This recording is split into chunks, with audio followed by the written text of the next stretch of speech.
삼성전자. 지금 시장에서 가장 답답한 투자자들이 있습니다. 삼성전자가 좋은 종목이라는 건 압니다. AI 반도체가 큰 흐름이라는 것도 압니다. 하이닉스와 삼성전자가 한국 시장을 끌고 간다는 것도 이제는 다 압니다. 그런데 이상하게 내 계좌에는 수익이 별로 없습니다. 분명히 코스피는 최근 1년 동안 엄청나게 올랐고 삼성전자도 저점 대비로 보면 말도 안 되게 올라왔어요. 코스피는 52주 저점 대비로 약 2배 가까이 올라왔고 삼성전자는 52주 저점 대비로 보면 4배를 훌쩍 넘는 상승이 나왔습니다. 그런데 이런 상승장에서 큰 수익을 낸 투자자만큼이나 본전 또는 손실권인 투자자도 많다는 사실이 놀라운데요. 왜 그럴까요? 문제는 타이밍입니다. 조정 때는 무서워서 못 사고 반등주에는 이미 늦었다고 생각하고 조금 더 오르면 그제야 확신이 생겨 따라붙고 다음 조정이 오면 또 불안해서 팔아버립니다. 그러면 상승장 한가운데 있어도 수익이 안 납니다. 오늘 영상은 이 이야기입니다. 삼성전자를 아는데도 왜 수익이 안 나는가, 그리고 앞으로도 기회가 남아있는지, 단기와 중장기 흐름을 나눠서 어떻게 대응해야 하는지 짚어보겠습니다. 먼저 이 숫자를 보고 가야 합니다. 최근 시장은 우리가 예전에 알던 코스피가 아닙니다. 예전에는 코스피가 조금 오르면 다들 과열이라고 했고 삼성전자가 몇 %만 움직여도 대형주 치고 많이 움직였다고 봤습니다. 그런데 지금은 다릅니다. 코스피는 52주 저점 대비로 약 180% 가까이 올라왔고 삼성전자는 저점 대비로 보면 약 460% 오른 구간까지 왔습니다. 이 정도면 그냥 반등장이 아닙니다. 시장 체급이 바뀐 겁니다. 물론 이 숫자는 저점 대비 상승폭입니다. 모든 투자자가 저점에서 살 수는 없죠. 하지만 중요한 건 이겁니다. 이렇게 큰 상승장이 이미 진행됐는데도 많은 투자자들이 체감 수익을 못 냈다는 겁니다. 왜냐하면 상승장을 의심만 하다가 놓치고 확신이 생겼을 때는 이미 가격이 올라와 있고 조정이 오면 또 공포에 흔들렸기 때문이에요. 큰 장에서 돈을 못 버는 이유는 좋은 구간을 견디지 못해서입니다. 삼성전자는 누구나 아는 종목입니다. 이게 오히려 문제일 때가 있어요. 너무 잘 아니까 쉽게 생각합니다. 삼성전자는 국민주니까 언젠가 오르겠지. 삼성전자는 큰 회사니까 크게 빠지진 않겠지. 삼성전자는 많이 무거우니까 급하게 살 필요 없겠지. 이렇게 생각하다가 진짜 상승 구간을 놓칩니다. 반대로 주가가 갑자기 오르면 그제야 마음이 급해져요. 뉴스가 계속 나오고 목표가가 올라가고 주변에서 삼성전자 이야기가 많아지면 이제는 사야 하나 싶어집니다. 그런데 그때 들어가면 이미 단기 상승을 어느 정도 본 뒤일 가능성이 큽니다. 그 다음 조정이 오면 바로 마음이 흔들립니다. 결국 종목은 맞췄는데 수익은 못 냅니다. 삼성전자 투자에서 어려운 건 종목을 찾는 게 아닙니다. 타이밍과 심리를 관리하는 겁니다. 상승장에서 수익을 못 내는 첫 번째 유형은 완벽한 바닥을 기다리는 사람입니다. 이런 투자자들은 항상 말합니다. 조금만 더 빠지면 사겠다. 확실한 바닥이 나오면 들어가겠다. 외국인이 완전히 돌아오면 사겠다. 실적이 확인되면 사겠다. 물론 신중한 건 좋습니다. 하지만 문제는 완벽한 바닥은 지나간 뒤에만 보인다는 거예요. 바닥에서는 항상 무서운 뉴스가 나옵니다. 미국 반도체가 흔들리고 외국인이 팔고 삼성전자가 장중에 밀리고 하이닉스도 같이 흔들립니다. 그때는 아무도 편하게 못 삽니다. 그런데 나중에 지나고 보면 그 자리가 기회였던 경우가 많죠. 완벽한 확신이 생기면 가격은 이미 올라와 있습니다. 그래서 바닥을 정확히 맞히려고 하면 계속 늦습니다. 중요한 건 바닥 맞히기가 아니라 근거가 살아있는 조정에서 분할로 들어가는 겁니다. 두 번째 유형은 반등 뒤에만 확신이 생기는 사람입니다. 삼성전자가 빠질 때는 못 삽니다. 무섭거든요. 그런데 삼성전자가 3%, 5%, 10% 반등하면 그제야 마음이 편해집니다. 뉴스도 좋아지고 댓글 분위기도 바뀌고 시장 해석도 긍정적으로 나옵니다. 이때 들어가면 심리는 편합니다. 하지만 가격은 편하지 않을 수 있어요. 좋은 종목을 나쁜 자리에서 사면 다음 조정 때 버티기 어렵습니다. 삼성전자가 다시 조금만 흔들려도 내가 또 고점에 산 건가 싶어집니다. 그러면 버티지 못하고 팔게 됩니다. 그 다음 다시 반등하면 또 놓친 것 같아서 따라 붙습니다. 이게 반복되면 상승장에서도 계좌는 제자리입니다. 반등 뒤 확신으로 사는 게 아니라 조정 중 신호를 보고 준비해야 합니다. 세 번째 유형은 조정을 추세 이탈로 착각하는 사람입니다. 강한 종목도 조정은 나옵니다. 삼성전자도 마찬가지예요. AI 반도체 상승장이라고 해서 매일 오르기만 하는 건 아닙니다. 외국인 매도도 나오고 선물 수급도 흔들리고 레버리지 ETF 때문에 변동성도 커질 수 있습니다. 미국 반도체주가 흔들리면 삼성전자도 같이 밀릴 수 있어요. 그런데 이때마다 이제 끝났다고 생각하면 큰 장을 버틸 수 없습니다. 조정과 추세 이탈은 다릅니다. 조정은 업황은 살아있는데 가격만 흔들리는 겁니다. 추세 이탈은 업황, 수급, 주도주 동행, 시장 해석이 같이 깨지는 겁니다. 이걸 구분하지 못하면 좋은 종목을 들고도 계속 흔들립니다. 삼성전자에서 중요한 건 빠졌다는 사실이 아니라 왜 빠졌고 빠진 뒤 어떻게 회복하는가입니다. 네 번째 유형은 삼성전자와 하이닉스를 따로따로 보는 사람입니다. 지금 한국 시장은 삼성전자 혼자만 봐서는 부족합니다. 삼성전자와 하이닉스는 같이 봐야 해요. 하이닉스는 HBM과 AI 메모리의 선명한 성장축이고 삼성전자는 한국 반도체 전체 체급의 중심축입니다. 하이닉스가 먼저 가고 삼성전자가 나중에 따라오는 흐름도 나올 수 있습니다. 반대로 삼성전자가 중심을 잡아주면서 하이닉스의 변동성을 흡수하는 흐름도 나올 수 있어요. 중요한 건 동행입니다. 삼성전자만 빠지는지 하이닉스도 같이 무너지는지 둘 다 조정 뒤 회복하는지 봐야 합니다. 삼전닉스가 같이 살아있으면 한국 반도체 장세는 쉽게 끝났다고 보기 어렵습니다. 그런데 한 종목만 보고 너무 빨리 실망하거나 너무 늦게 따라붙으면 큰 흐름을 놓치게 됩니다. 다섯 번째 유형은 비중 관리를 못하는 사람입니다. 삼성전자가 좋다고 생각해서 한 번에 몰아서 삽니다. 그러면 조정이 왔을 때 심리가 버티지 못합니다. 반대로 너무 조금만 사놓고 오르면 아쉬워합니다. 그 다음에 뒤늦게 더 사다가 평단이 높아지고 다음 조정에서 흔들립니다. 좋은 종목은 비중을 나눠야 합니다. 삼성전자는 하루짜리 테마주가 아닙니다. 한국 반도체와 코스피의 중심축이에요. 그렇다면 매수도 한 번에 끝낼 필요가 없습니다. 첫 번째는 관심 구간, 두 번째는 조정 확인 구간, 세 번째는 수급 회복 구간, 네 번째는 실적과 업황 확인 구간, 이런 식으로 나눠서 봐야 합니다. 분할은 겁이 많아서 하는 게 아닙니다. 큰 장을 끝까지 따라가기 위한 전략입니다. 그럼 앞으로도 기회가 있을까요? 단기적으로는 있습니다. 하지만 아무 자리나 기회는 아닙니다. 단기 기회는 조정이 나왔을 때 신호가 살아있는지에서 나옵니다. 미국 반도체가 완전히 무너지지 않고 엔비디아와 마이크론 흐름이 버티고 외국인 매도세가 둔화되고 삼성전자가 장중 저점을 지키고 하이닉스가 같이 회복하고 장비주와 소부장으로 돈이 번진다면 그 조정은 다시 볼만합니다. 반대로 삼성전자가 빠졌다고 무조건 싸다고 들어가면 안 됩니다. 미국 반도체, 외국인, 하이닉스, 장중 회복력, 장비주 확산, 이 5가지를 같이 봐야 합니다. 단기 대응은 가격보다 신호입니다. 1년 전방으로 보면 삼성전자는 여전히 시장 중심에 남을 가능성이 큽니다. 이유는 분명합니다. AI 반도체 수요가 살아있고 데이터 센터 투자가 계속되고 메모리 가격 상승 기대가 남아있고 HBM 회복과 서버형 D램 수요가 중요한 구간이기 때문입니다. 여기에 3대 메가 프로젝트, 반도체 클러스터, 생산 능력 선점 경쟁까지 붙어 있습니다. 삼성전자는 하이닉스처럼 HBM 하나만으로 설명되는 종목은 아닙니다. D램, 낸드, HBM, 파운드리, 패키징, 기판, AI 데이터 센터 생태계까지 넓게 연결되어 있는 종목이에요. 그래서 1년 관점에서는 삼성전자가 한 번에 직선으로 오르기보다 조정과 반등을 반복하면서 큰 그림을 만들어갈 가능성이 큽니다. 이 구간에서 중요한 건 매일 맞히는 게 아닙니다. 조정 때 흔들리지 않고 신호가 살아있는 구간을 잡아내는 겁니다. 장기 전망으로 보면 삼성전자는 한국 경제 성장과 같이 봐야 합니다. 한국장이 다시 성장주 시장으로 평가받으려면 반도체가 살아야 합니다. 반도체가 살아야 삼성전자와 하이닉스가 시장 중심을 잡고 장비주와 소부장으로 돈이 번지고 AI 데이터 센터와 전력 인프라, 코스닥, 순환매까지 이어집니다. 삼성전자는 이 흐름의 중심축입니다. 물론 리스크도 있습니다. HBM 고객사 검증이 늦어질 수 있고 파운드리 부담이 남을 수 있고 대규모 투자 집행 과정에서 전력과 용수, 인허가 변수가 생길 수 있습니다. 외국인 수급이 계속 약하면 주가가 무겁게 움직일 수도 있어요. 하지만 장기적으로 AI 데이터 센터가 계속 늘고 메모리와 저장 장치 수요가 확대되고 한국 반도체가 글로벌 공급망에서 중요한 위치를 유지한다면 삼성전자를 시장 중심에서 제외하기는 어렵습니다. 장기 투자자는 하루 조정보다 산업의 방향을 봐야 합니다. 그럼 보유자는 어떻게 해야 할까요? 삼성전자를 이미 들고 있는 투자자는 먼저 내 물량을 나눠야 합니다. 핵심 물량과 조절 물량입니다. 핵심 물량은 삼성전자의 장기 성장과 한국 반도체 큰 그림을 보고 가져가는 물량입니다. AI 반도체, 메모리 회복, 3대 메가 프로젝트, 데이터 센터, 외국인 수급 회복 가능성이 살아있다면 핵심 물량은 쉽게 흔들 필요가 없습니다. 조절 물량은 단기 과열이나 위험 신호가 나올 때 대응하는 물량입니다. 외국인 매도가 계속 강하고 미국 반도체가 무너지고 하이닉스가 같이 밀리고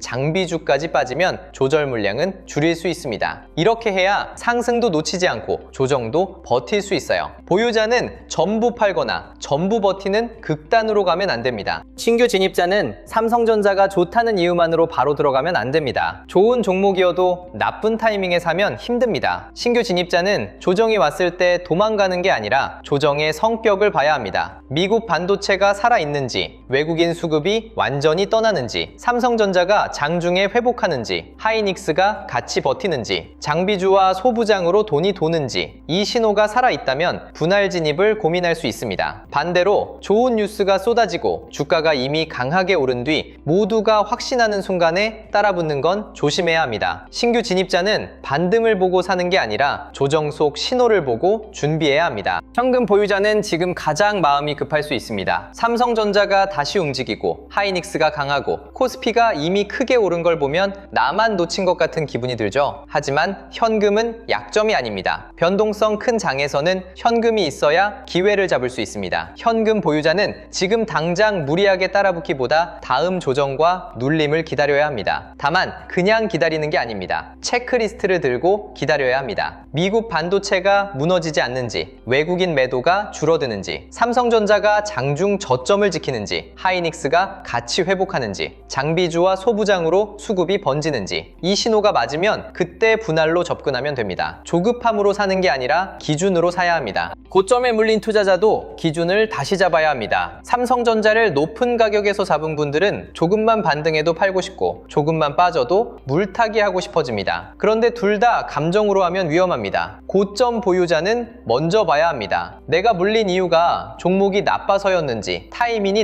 나빠서였는지 구분해야 합니다. 삼성전자 큰 그림이 살아있고 반도체 업황이 살아있고 외국인 수급이 회복되고 하이닉스와 같이 시장 중심에 들어온다면 분할 대응이 가능합니다. 하지만 미국 반도체가 꺾이고 외국인이 계속 팔고 삼전닉스가 같이 무너지고 장비주와 소부장까지 빠지면 무리한 물타기는 피해야 합니다. 물타기는 손실이 싫어서 하는 게 아닙니다. 시나리오가 살아있을 때 하는 겁니다. 수익 중인 투자자는 이제 다른 고민을 해야 합니다. 수익이 나면 더 갈 것 같아서 못 팔고 또 조정이 올까봐 불안합니다. 이때도 정답은 전량 매도나 무조건 보유가 아닙니다. 수익 중인 투자자는 핵심 물량은 남기고 조절 물량으로 대응해야 합니다. 삼성전자가 시장 중심에 있고 AI 반도체 흐름이 살아있고 하이닉스와 같이 움직이고 장비주와 소부장으로 돈이 번진다면 핵심 물량은 끌고 갈 수 있습니다. 다만 단기 급등이 나오고 외국인 매도가 다시 커지고 장중 고점에서 매물이 강하게 나오면 조절 물량은 일부 줄일 수 있습니다. 수익을 지키는 것도 실력입니다. 큰 장에서는 끝까지 마치려 하지 말고 비중으로 대응해야 합니다. 삼성전자에서 앞으로 봐야 할 신호는 분명합니다. 첫 번째, 미국 반도체입니다. 엔비디아, 마이크론, 필라델피아 반도체 지수가 무너지는지 회복하는지 봐야 합니다. 두 번째, 외국인 수급입니다. 삼성전자를 계속 파는지 조정 구간에서 받아내는지 봐야 해요. 세 번째, 장중 회복력입니다. 하락 출발에도 저점을 지키고 낙폭을 줄이는지 봐야 합니다. 네 번째, 하이닉스 동행입니다. 삼성전자와 하이닉스가 같이 살아야 한국 반도체 장세가 건강합니다. 다섯 번째, 장비주와 소부장 확산입니다. 삼성전기, 반도체 장비주, 전력 인프라까지 돈이 번지면 시장은 반도체 상승을 더 넓게 보기 시작합니다. 이 다섯 가지가 살아있으면 삼성전자 조정은 공포보다 기회에 가까워집니다. 반대로 위험 신호도 알아야 합니다. 미국 반도체가 계속 무너지고 외국인이 삼성전자를 계속 팔고 삼성전자가 장중 회복하지 못하고 하이닉스도 같이 빠지고 장비주와 소부장까지 동시에 무너지면 그때는 방어가 필요합니다. 좋은 종목도 시장 전체가 위험할 때는 흔들립니다. 삼성전자라고 예외는 아니에요. 그래서 무조건 낙관도 위험하고 무조건 공포도 위험합니다. 지금 필요한 건 기준입니다. 상승장인데 못 버는 투자자들은 대부분 기준 없이 움직입니다. 빠지면 공포, 오르면 추격, 흔들리면 손절, 다시 오르면 후회. 이 반복을 끊어야 합니다. 삼성전자에서 수익을 내려면 전망보다 대응이 먼저입니다. 결론은 분명합니다. 삼성전자의 가치가 상승한다는 것은 누구나 압니다. 문제는 조정 때 못 사고 반등주에 따라붙고 조금 흔들리면 다시 팔고 다음 반등 때 또 늦는다는 겁니다. 최근 1년 동안 시장은 엄청나게 움직였습니다. 그런데도 수익을 못 낸 사람이 많다면 바로 타이밍과 대응의 문제인 것이죠. 그리고 타이밍은 운으로 맞히는 게 아니라 신호를 보고 준비하는 겁니다.